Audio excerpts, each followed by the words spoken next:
So welcome everybody. My name is Josh Wilhelm and I am the assistant manager of the Regent College Bookstore in Vancouver. I'm delighted to have you all with us. Thank you so much for joining in this virtual format.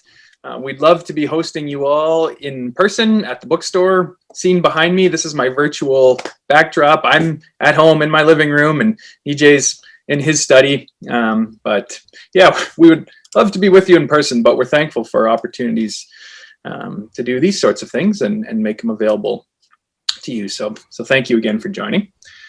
Just to say a little note about the format for our hour or so together.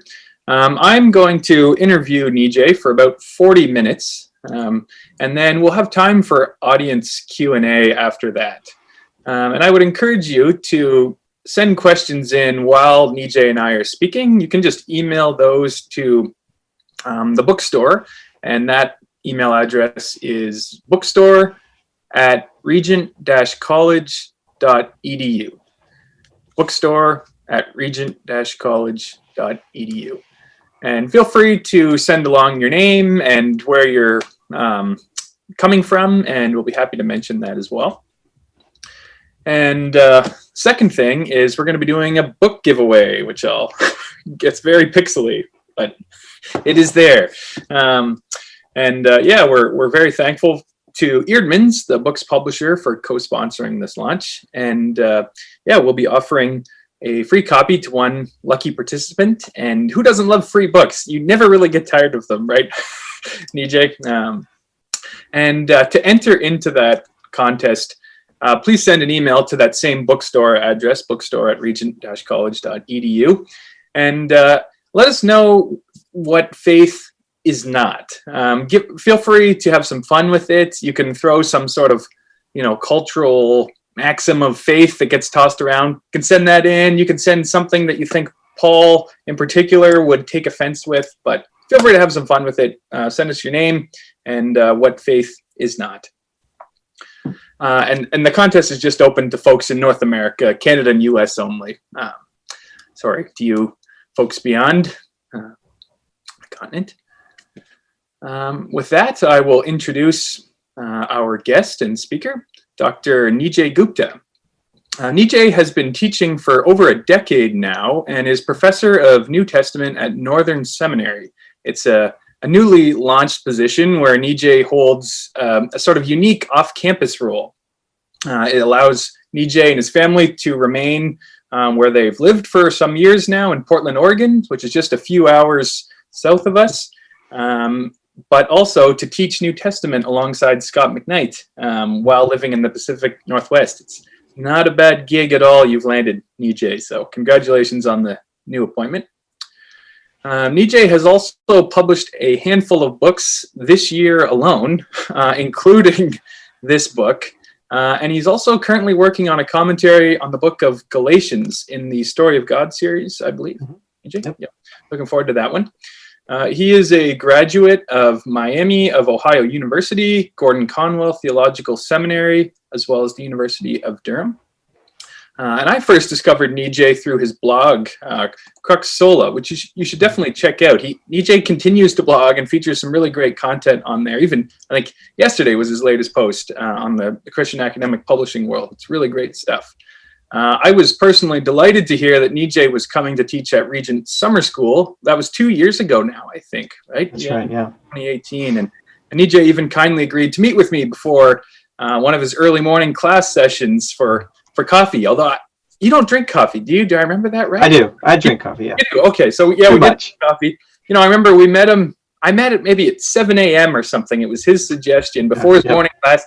I find him in the atrium, and what's he doing? He's reading his Greek New Testament there. I remember thinking, oh man, this guy is the real deal. Of course he's preparing for his class, but yeah, he's committed, and that's what it looks like. And also gracious with somebody a little farther back on the road. So I appreciate his friendship and guidance along the way, and yeah, delighted to be with you this hour together, Nijay. So thank you so much. Yeah, thanks, Josh. Just wanted to say appreciate the opportunity to talk to you and to the Regent listeners and community As you know, I'm a big fan of Regent College. I actually approached Regent College with the idea of teaching a summer course just because I've admired these courses for so long. I actually own a bunch of Regent audio courses, and I distinctly remember painting one of my kids' rooms while listening to Gordon Fee's First and Second Thessalonians course. And I also vividly remember John Barclay's excellent course on Galatians. And so huge honor to be amongst that, that history and legacy. And I'm always looking for great Regent audio deals. So really appreciate that, and grateful to know you and to be a part of this community in a small way. Thank you so much, Nijay. Yeah, I believe John Barclay taught his Galatians course before you at Regent in summer school, and then it was Barclay, yourself, and then NT Wright last summer, right? So that's right. You're in good company. Part of a legacy, yeah. Right. Yeah. Okay, but yeah, today we're here to talk about your Paul in the Language of Faith book, one of several books out this year, but this is a significant contribution to Pauline studies, so thank you for it. I wondered if you could just start us off by saying a little more about the title of the book itself, Paul and the Language of Faith. That's the second part of the definition. Without giving the whole book away, as it were. But yeah, what do you mean by that? Yeah, so it's interesting when we think about what Paul's all about and what makes Paul distinctive in the New Testament, unique in the New Testament, what he's passionate about. Historically, there have been huge conversations about justification, righteousness, and more recently, things like grace. And what I felt like over the last 5 years, 6 years, 8 years is what stands out to me in Paul. Yes, of course, grace, and righteousness, but his faith language, not just the word faith, but a whole cluster of terms that we might translate trust, faithfulness, belief. It appears in every letter, and in some places it's really quite significant for the way he thinks about what we think of as religion. And so 7-8 years ago, I was asked to write a dictionary article on the word faith in the Bible. And I was just, I took that as a challenge, and it just got me looking at the whole Bible through the lens of faith language. And what I discovered was Paul wasn't the first person to start using faith language. And even in the Old Testament and in Jewish literature, faith language is there. So it put me on this track to really think about what's distinctive about Paul and what's distinctive about his faith language. And I came to see, actually, you can learn a lot about Paul's thinking and his theology from just looking, or primarily looking, at his faith language. Okay, yeah, very good. Thanks. I'd be curious to follow you into the Old Testament side a little bit here on this, faith talk, because oftentimes we can get quite fixated on, the Pauline corpus itself, and sometimes, we don't really move out of there a whole lot when we're talking about these things. But can you tell us some more? What about, faith language in the Old Testament, or specifically, pistis in the Septuagint? Yeah, so you started off right. What's the Greek word for faith? It's pistis. This is the word that Paul uses a lot. It's used by the gospel writers as well. When we're looking at the Old Testament, obviously the Old Testament is written in Hebrew and Aramaic. So we have to look at those equivalents like emunah or aman. But we have this thing called the Septuagint, which is the Greek translation of the Old Testament that came into development just in the decades and years before early Christianity. And when we look at the Septuagint, actually, faith language is there, and it's there not only just once in a great while, but in some significant places like Deuteronomy and Isaiah. And what I noticed was, we think in our mind sometimes the Old Testament is about law, the New Testament is about faith. But actually, Israelites and Jews didn't really divide those two things into opposing categories. I think an Israelite, let's say in the exilic period, would say that I express my pistis through Torah. I mean, that would be kind of the normal way. I express my commitment or faith or devotion to the one God, the God of Israel. And how does that happen? That happens through obeying Torah. And what I realized is we think faith happens primarily in the head. It's something that you believe. And that's important to Paul. We could talk about that later. But I think to an average Israelite, or maybe to a Jew that's, in the period just before the New Testament, I think that they would think of themselves as someone that lived by faith, just as in Habakkuk 2:4, the righteous will live by pistis, by faith. But what they meant by that was a kind of a whole package of who you are, being devoted to God. And that's actually something that helps bring Old and New Testament together rather than separate them into law and faith. Very good and helpful. Yeah, you're getting into some scholarly discussions that have been going on about the new perspective on Paul, which you're well acquainted with.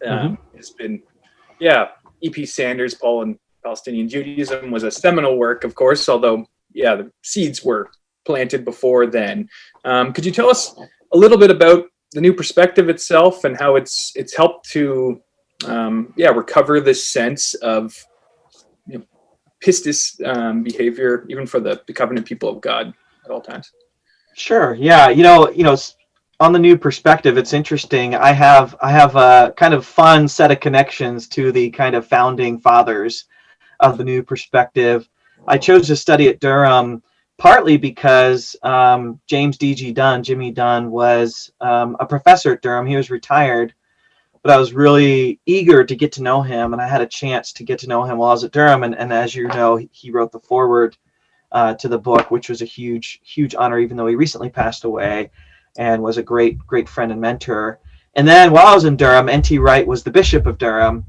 And so it was really interesting to have him come to New Testament seminar. Jimmy would be there, and N.T. Wright would be there, and John Barclay, and some of Francis Watson. It was kind of a kind of center of Pauline studies at that time, which is really exciting.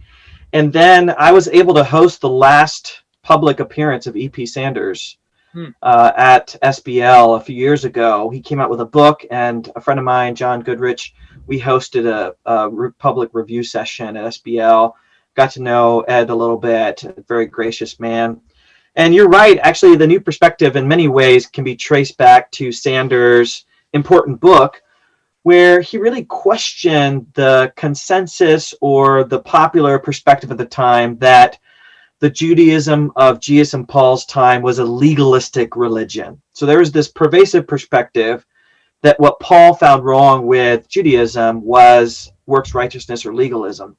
And Sanders wanted to basically call bull on that, and he wanted to look at Jewish literature in its own right, not just Christian characterizations, but actual Jewish literature like Dead Sea Scrolls and Josephus and Philo and the Old Testament Pseudepigrapha and the Apocrypha, and say, what do we learn about the patterns of Jewish religion and the way they think about their religion from Jewish literature?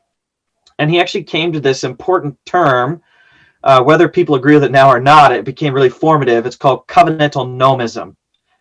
And Covenantal Gnomism was Sanders' way of saying, if we try to boil Judaisms down to kind of basic attitudes, Jews believed around the time of Jesus and Paul that God invites you into the covenant by grace and mercy, but as a member of the covenant, Israel has to keep up its part and be obedient and be responsible and respectful. And there was this kind of dialectic of grace and expectation, obligation. And covenant really contains that. And so someone like Jimmy Dunn then took the ball and moved it the next level, saying, okay, covenantal gnomism, but if that fits, let's say, Old Testament, let's say that fits Judaism, does it fit Paul? And Jimmy actually said, yes, it does fit Paul. And what that does, and this is just a real basic answer to your question, is it brings old and new together and says God has always been gracious. God has always had expectations for his people. We didn't switch this lever from works to grace. Yeah, very helpful.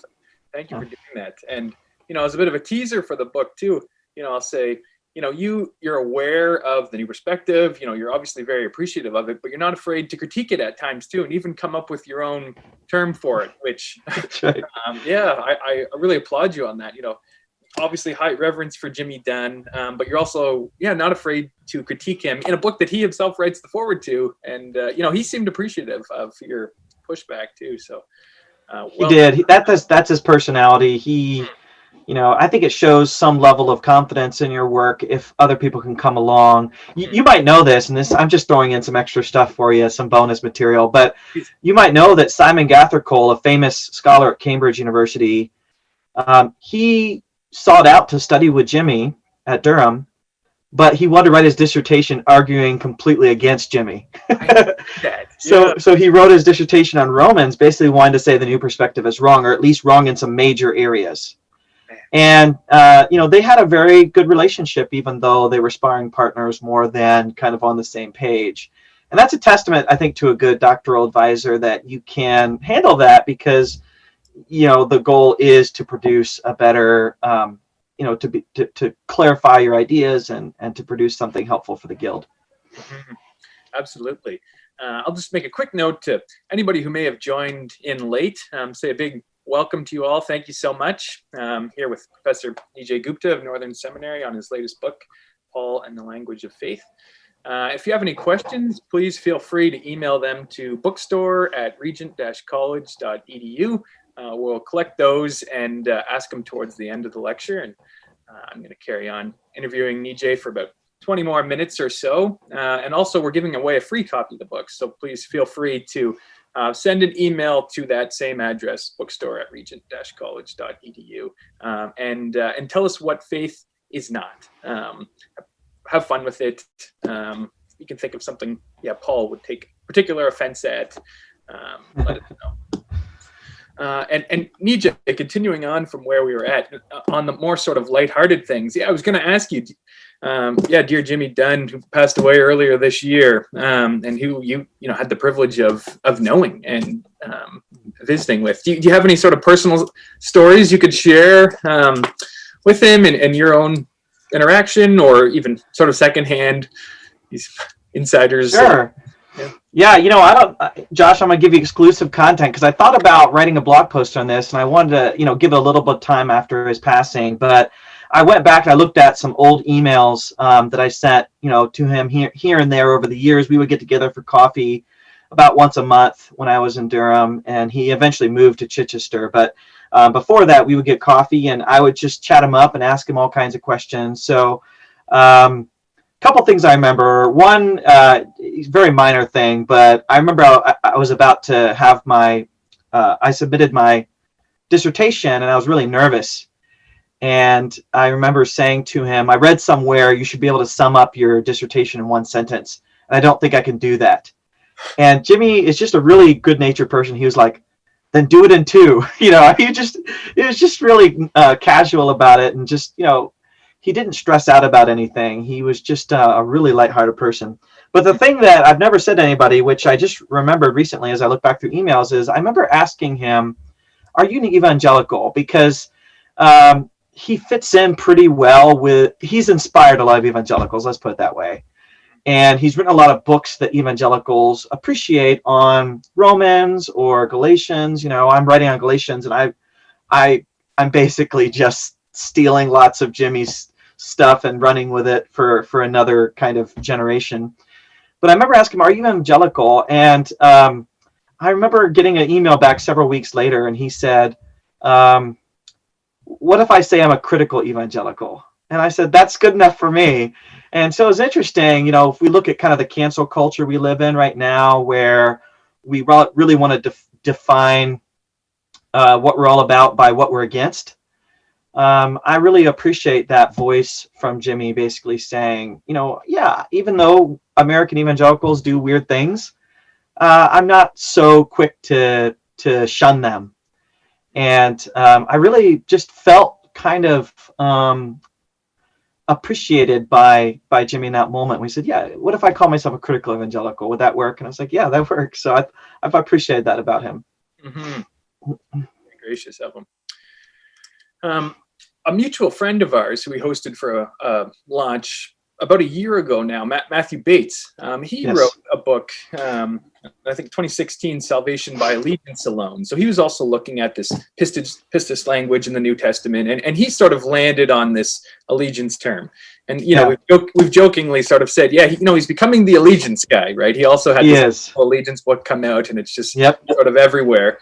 I'd love to hear from you. What do you think of the term allegiance? Because this is a translation question, of course, right? We've talked about pistis in the New Testament. Yes.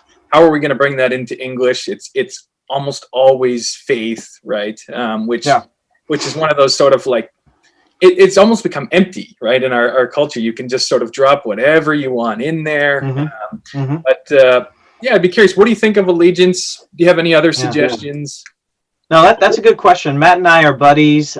He was finishing his first book, Salvation by Allegiance Alone, as I was it was about to be published as I was finishing my book.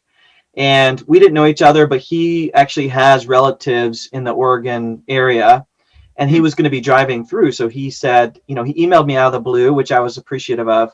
And he said, let's go get it. Let's just say a beverage and chat about Pauline theology. And I was, happy to do that. And so we had a great conversation.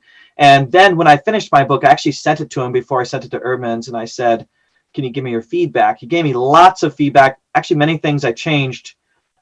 Many of his comments I took into consideration and changed in the book. So I really appreciate his discussion. He had me on script, and he actually had some tough questions for me. So I appreciate the kind of back and forth we've had. I'd say in some major areas, we're on the same page in terms of looking more at a relational orientation to Paul's use of pistis language rather than a primarily cognitive orientation. I nuance it more, but my book's more academic than his book. I think he would agree with that. In terms of allegiance, since you've read the book, that I don't have any problem with that term, but my approach to the language of pistis in Paul and in the New Testament, and really in antiquity, is it's a uniquely flexible word in Greek. Normally, when we have a word like tree or kite, right, we all mean basically the same thing when we're using the word. But sometimes we have a word that can be really malleable and be used in many different ways. So even in English, love, you can say, I love ice cream. You can also say, I love my children.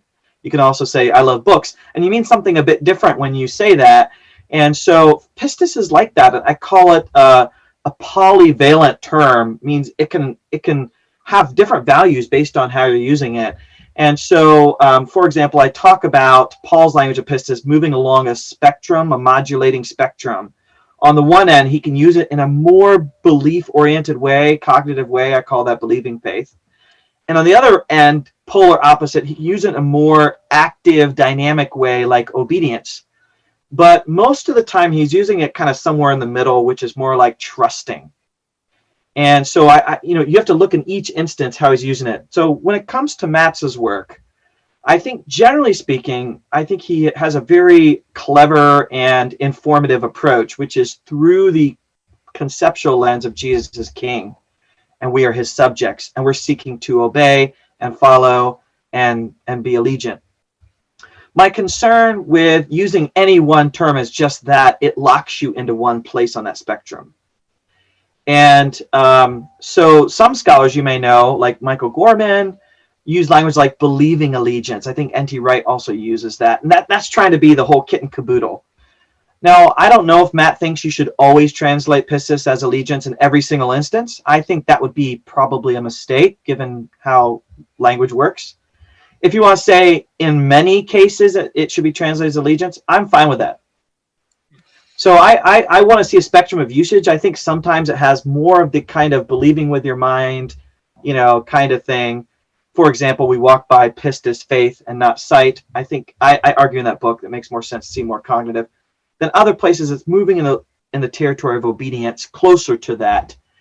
But then many cases, like Peter Oakes says, trust is a good word. I'm okay with allegiance.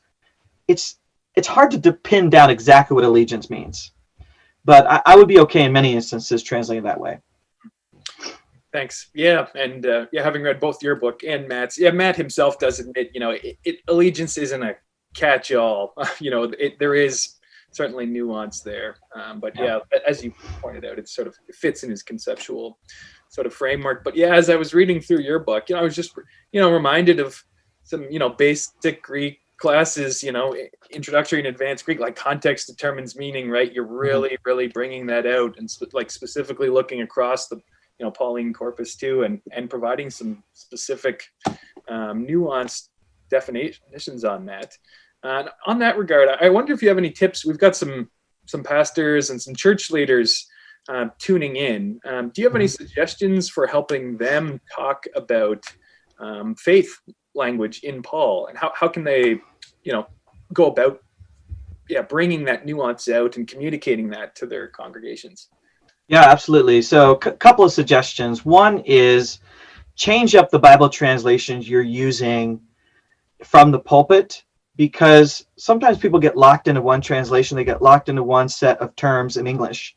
And the problem is, you might know this, Josh, but there's a famous Italian proverb that I use in my Greek class. It's often used in Greek class. It's traditore, which means translators are liars. And the idea behind that is any translation isn't going to give you the exact original language, because languages are different. They're different in structure, platform, wording, culture. So it's just an approximation. It's going to get you close, right? It's like making a sketch of something. The sketch isn't the picture. It isn't the thing that it just looks like it.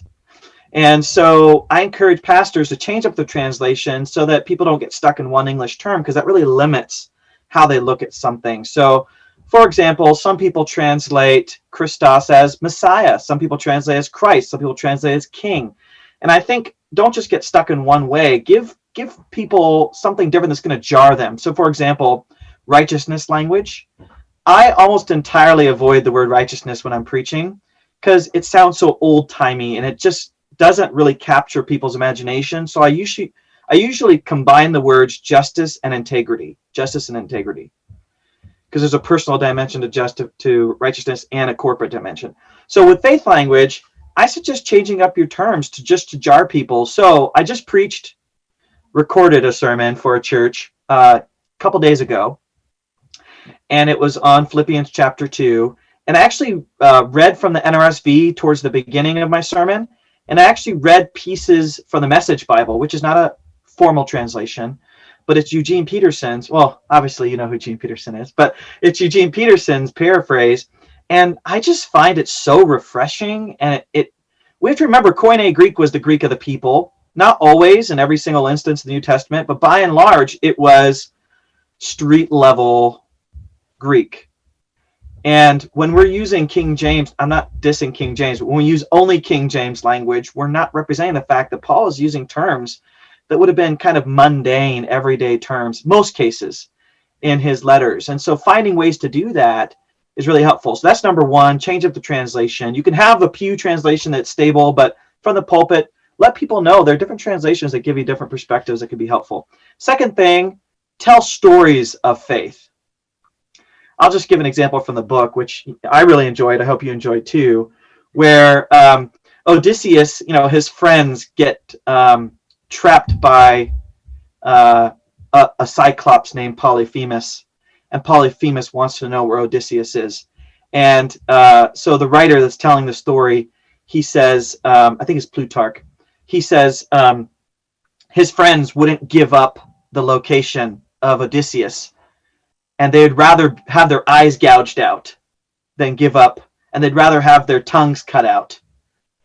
And because of their pistis towards Odysseus. And it doesn't mean their belief, it means their commitment, their faith, their allegiance, their loyalty, their friendship. As you tell these stories, people start to construct an idea of what does faith actually look like. And it's more than just something you can write down on a piece of paper. And interestingly enough, Plutarch's essay is called On Talkativeness, where he talks about how people shouldn't talk too much.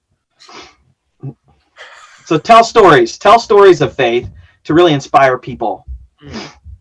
Thanks. Yeah, towards the end of the book, You made a comment about the early Christians, right, and living out their faithfulness in Christ, and how that often led to martyrdom for so many of them, right? And that's what faith can look like on the ground. Mm-hmm. Right? I appreciated you doing that yourself. This is sort of a tangential, off-topic question, but just curious to hear your thoughts about the SBL, the Society of Biblical Literature. That's the major biblical studies academic conference that happens once a year. It was to be based out of Boston this year, but of course with COVID and all these restrictions happening, it's announced it's going to be happening virtually this year. I'm curious to hear, you're often an active participant at SBL. Are you still going this year? Are you giving some papers?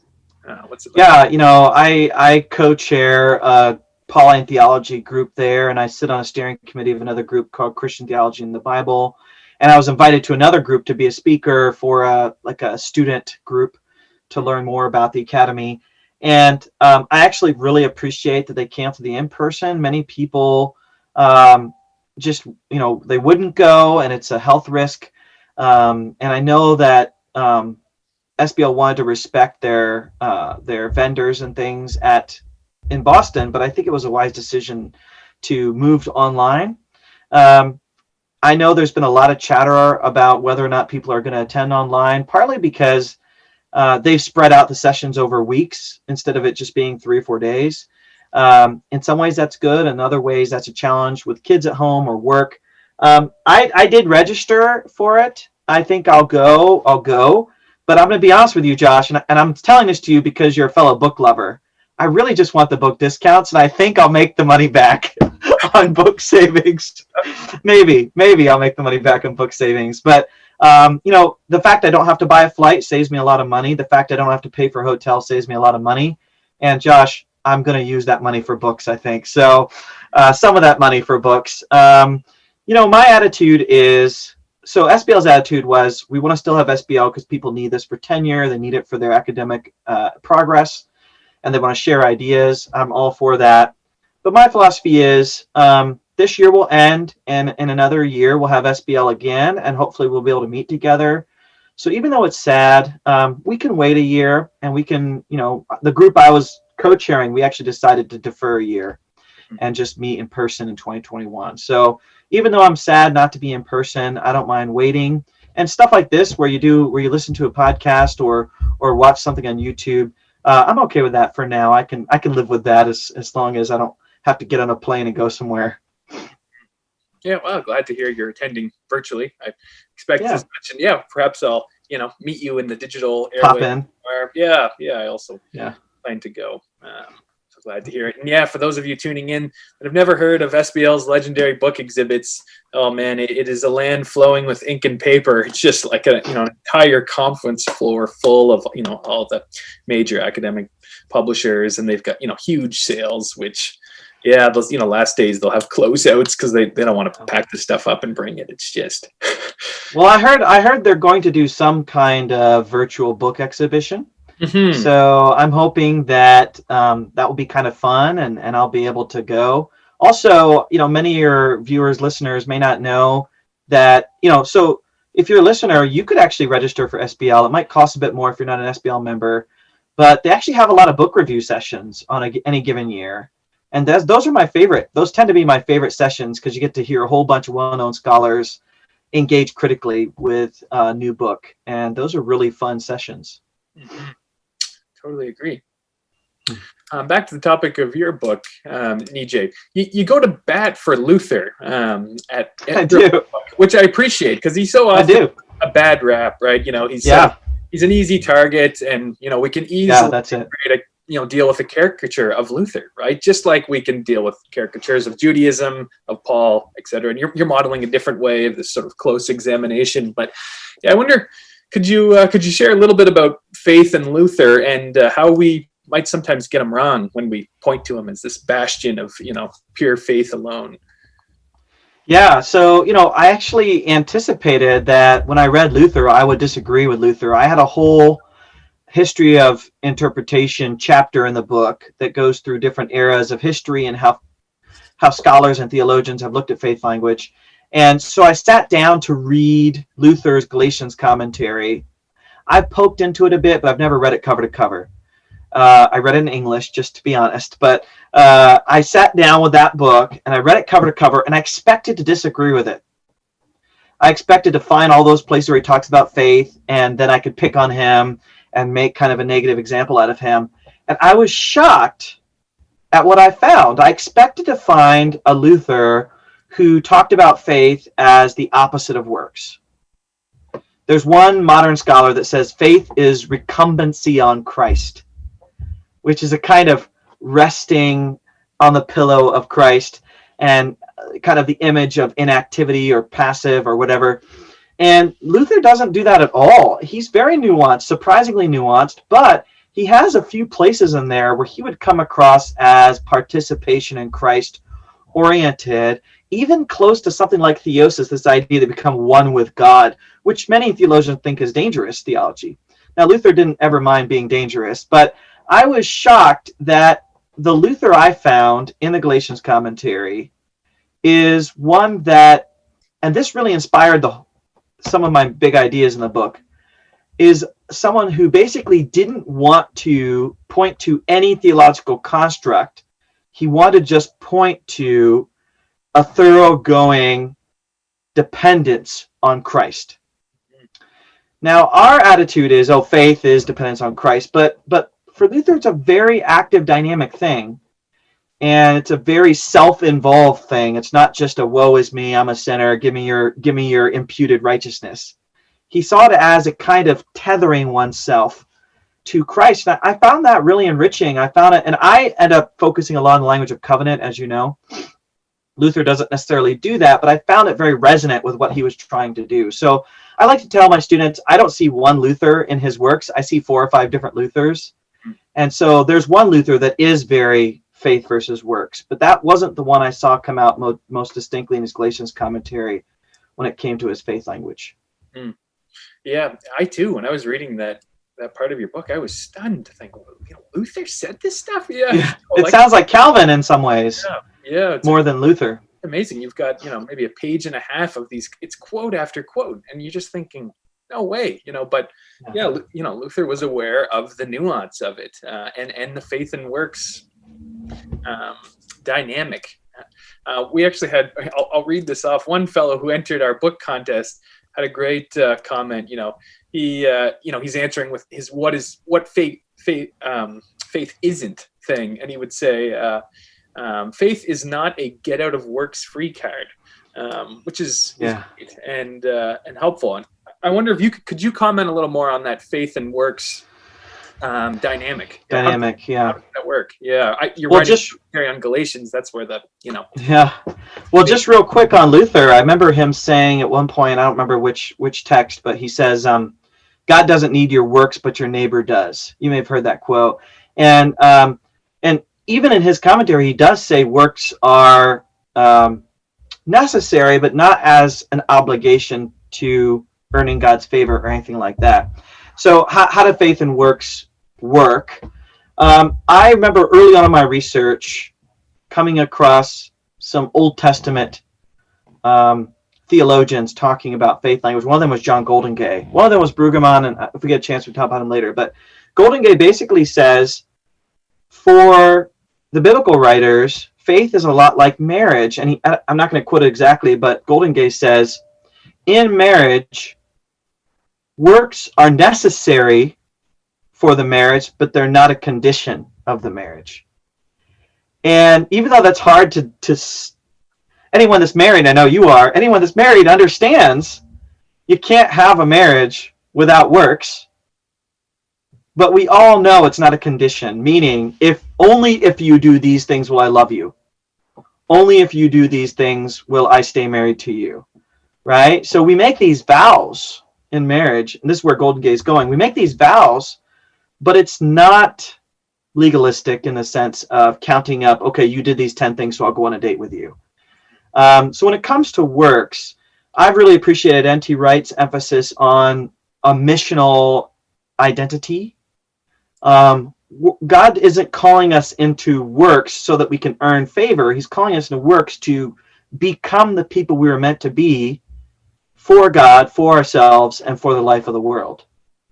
And so I feel like when people say, oh, I don't have to do any works, the frozen chosen or whatever, I think that's a real inversion of the calling of God. We're called to righteousness. We're called to become the righteousness of God, as it says in 2 Corinthians. And so should they be the natural outworking? Yes. But should we really invest in doing good works? Yes, also. And I think when we try to really nail it down to how many works do I have to do to be saved, I think that gets us away from what I feel like is the core, which is this, what I call the Christ relation. I get this from Chris Tilling. He uses that language a lot in his book.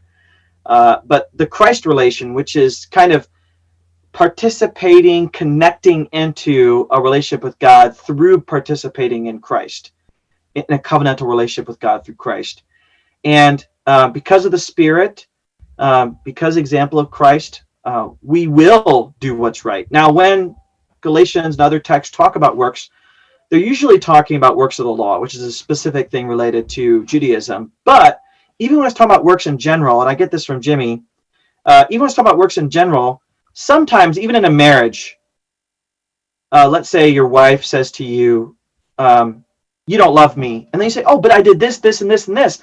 We can get into the mindset that it is all about the things we do. That is actual distraction from actually just saying, no, I should be spending time with you. I should be devoted, So I think sometimes, like in Romans 4 and other places, like Ephesians 2, Paul is concerned, I don't want to use the word legalism, but with focusing on the works themselves rather than what the works are for. I think that is a problem. That's a problem in any era, in any religion, in any organization, in any relationship. Thanks, Nijay. Last question from me before we hear some from some other folks.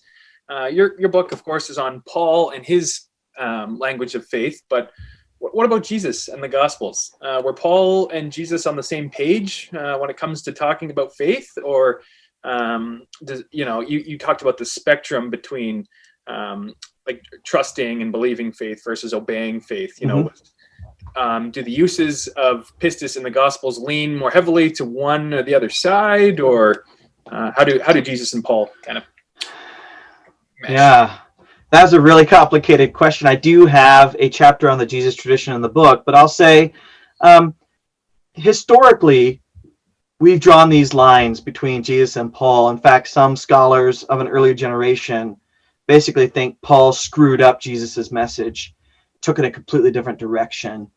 I wrote a book called Beginner's Guide to New Testament Studies, and I talk about two views on Jesus and Paul. One view is they're basically at odds. Where Paul went way beyond what Jesus wanted. But another view is Paul follows after Jesus, but doesn't just repeat what Jesus says and does. He kind of transposes it to another key. And I think that's probably what's going on. A lot of what Paul thinks the Christian religion is all about is meant to resonate with the Jesus tradition, but Paul uses different language to do that. So, for example, Jesus uses the language of discipling, discipleship, teaching. I don't know if you know this, I didn't say this in the book, but did you know the word disciple and the language of discipling does not appear in Paul, in James, letters of Peter, letters of John, Jude, Revelation, at all, not even once, not even in reference to a specific disciple. What's really interesting is I think Paul was part of this early movement to choose different language, and I have some ideas about why, but he focuses more on lordship, and instead of humans as disciples, humans as douloi, slaves of God, or slaves of Jesus Christ. So what I would say is the language of faith is very resonant, but Paul he puts in a different framework. And, the Synoptic Gospels, they don't focus on belief in Jesus per se. John is closer to kind of focusing on belief in Jesus the way that Paul does. So I think Paul picks up a baton and moves kind of the thinking about how humans relate to God further. But I think kind of on the core ideas of covenant, works, allegiance, I think he's on the same page. Yeah. Thanks, DJ. Helpful. That's enough questions from me. Let's turn it over to the audience that sent some in. And if anybody still has a question or if something's come up recently, please feel free to send it in to bookstore@regent-college.edu. First question we have is from Thomas Bergen. And Thomas asks, can Nietzsche give another example where pistis more clearly leans towards the cognitive side, and another example where pistis leans towards the relational side? Yeah, good question. I would say really in most of the occurrences in 1st and 2 Corinthians, we're seeing more of the cognitive side. Even faith, hope, and love in 1 Corinthians 13, I tend to see where faith is connected to hope. You're moving more into the way we think about reality. Now, when I say the cognitive side, I don't mean specific beliefs. I mean the way we see reality, right? Have you ever seen one of those kind of plot twist movies where you watch the whole movie, like The Usual Suspects, and you think the movie is going in one direction, and at the end there's this twist and the whole movie takes a different direction, and you have to rewatch the movie to see a second plot line, basically. And that's the tendency of when Paul's using faith language in more the cognitive way. It's not so much what you believe as it is how you see reality. So even with faith, hope, and love, it's easy to see faith there as allegiance, something like that. But because he talks about things that remain, I think part of that is seeing the world in a specific way. I think going back to the early part of 1 Corinthians, I don't have it off the top of my head at the moment, but in those first 4 chapters, Paul used a lot of faith language when he talks about wisdom and foolishness. I would take all those instances in those first 4 chapters and put them more in that cognitive category, because he's really talking about Christian wisdom. And I think I entitled that chapter Strange Wisdom, if I recall, which I got from Bonhoeffer, who talks about strange glory. In terms of more kind of allegiance oriented, I would point to like Romans chapter 1, the obedience of faith, right? And I would say some people treat that as a hendiades, meaning it's faithful obedience. I don't. I think it's closer to almost like the passing of a baton in a relay race, right? Faith is passing that baton to obedience. You can distinguish them, but for a moment there, they're really closely connected. I would put that in that category. Same thing with 1 Thessalonians chapter 1, where he talks about labor of love, work of faith. I would put that in that kind of baton passing category. But yeah, I'll just give that as quick examples. Thanks. I've got another question here from a fellow named Jim. Jim asks, Nijay, how can someone become equipped to do this sort of detailed work and study? What would you advise in terms of training, resources, or favorite tools to dig in? Yeah, so definitely learning Greek is just cornerstone. I mean, if I have to look back at a single class or resource that has shaped the way I think about my Christian faith, learning Greek in college and then building on that in seminary was huge. And, you could try to learn Greek on your own, but it really helps to have a course with a good instructor to get through that. I think a really good course in exegesis and hermeneutics, which are just fancy words for the philosophy and practice of biblical interpretation or good biblical interpretation. So there are really good books that do that. I don't have the book right off the top of my hand, but Elements of Biblical Exegesis by Michael Gorman is just a really good standard text. It's coming out with a 3rd edition here in the next couple of months.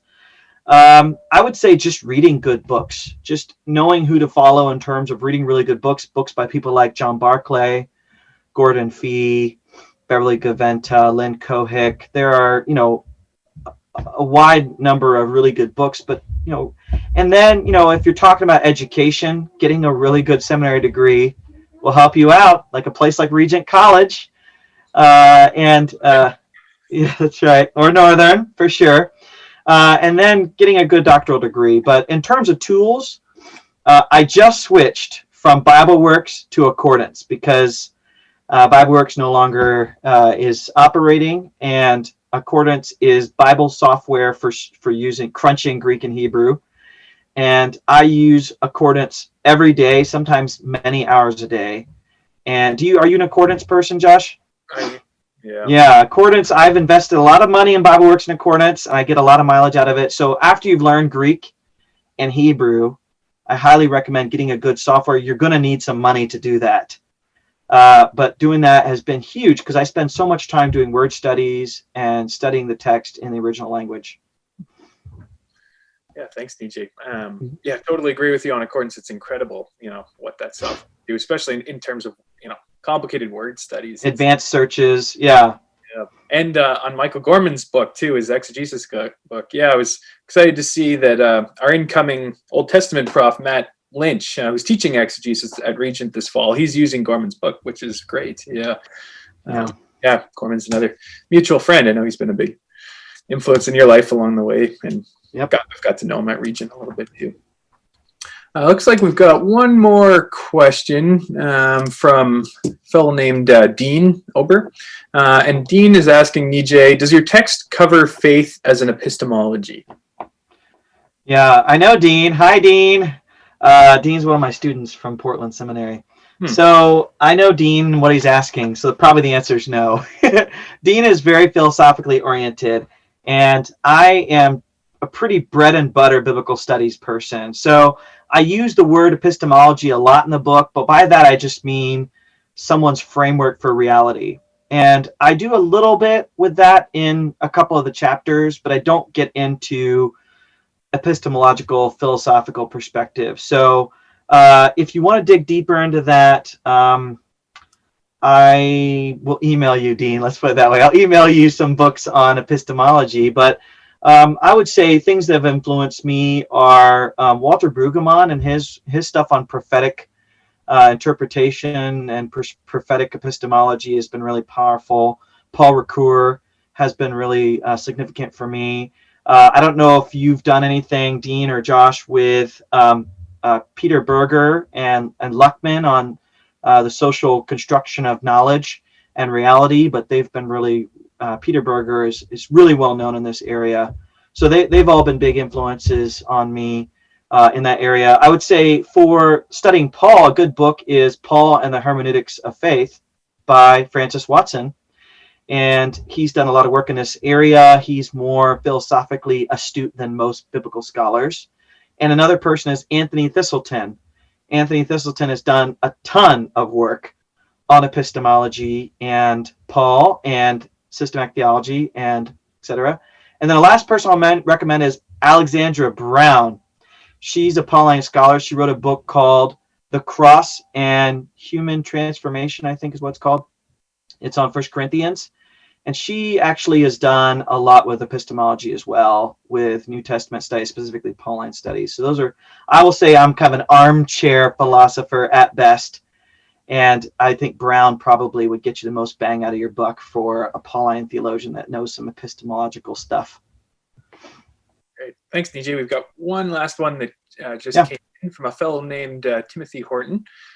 Timothy asks, in 2 Peter 1, Peter seems to distinguish faith from both knowledge and certain acts of obedience. Example, self-control. How would Peter's use of faith fall on the spectrum you described, if it should at all? Oh, gosh. Okay. This would be something I'd have to look up. Does he cite the verse? No, but yeah, go ahead. You have full license to look it up here. We're stretching you. I got you into Jesus. I know, right? I actually didn't do anything specifically. Okay, here. You must take every effort to support your faith with goodness, and goodness with knowledge, knowledge with self-control. Just from quickly looking at this, I would say that I would take faith here, and I'm just spitballing, as kind of this prime Christ orientation, this really kind of foundational connection to Christ. And this is something a convert has, right? A convert hears the message, their heart's filled up, and then they need to build on that. So I would say this doesn't resonate with, just in terms of lexically, with some of Paul's uses. That doesn't mean it's wrong. It just means he's using a little bit more of a kind of 101 level. That's just from a quick look at it. I didn't actually dig into the Catholic epistles, even though there's some really good stuff, obviously, like in James. And in Hebrews, I would have loved to have gotten into Hebrews, and I couldn't get a chance to do much with Hebrews. But if I were to say that, I would say if it's talking about supporting your faith with knowledge and things, I think it's treating more about a kind of prime connection to Christ that needs a more, if you think about Apollos being brilliant and all this stuff, then he needed to add kind of a more substantial level of maturity to that. That would be my guess if I just had to guess. Thanks very much, Nijay, for taking one off the cuff like that. And little ad for accordance there. Pull that up. Right. Yeah, we'll make sure to let them know. Yeah. And yeah, Nijay, just want to offer a warm thanks for joining us. Very much appreciate your time and fielding these questions and your continued scholarship, really in service of the academy, but also in the church. I've always appreciated that along the way. And yeah, we really wish you Lord's blessings on your new appointment in Chicago, and yeah, on the rest of the summer as you continue to write. And I'll just say thank you as well to all of you too for joining in. Yeah, we're so glad you could be here with us on behalf of Regent College and the bookstore.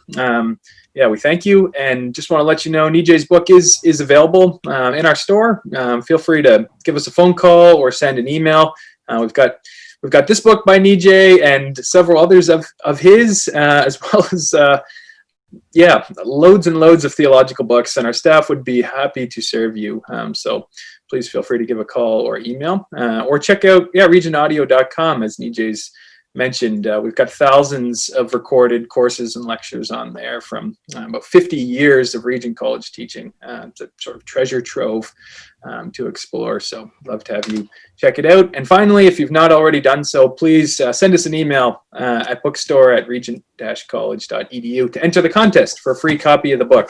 We'll receive entries for maybe another 15 minutes or so, and then we'll close it out. We'll pick one at random, and somebody's going to win a copy of that book. So thank you again to everyone, and have a good rest of the day.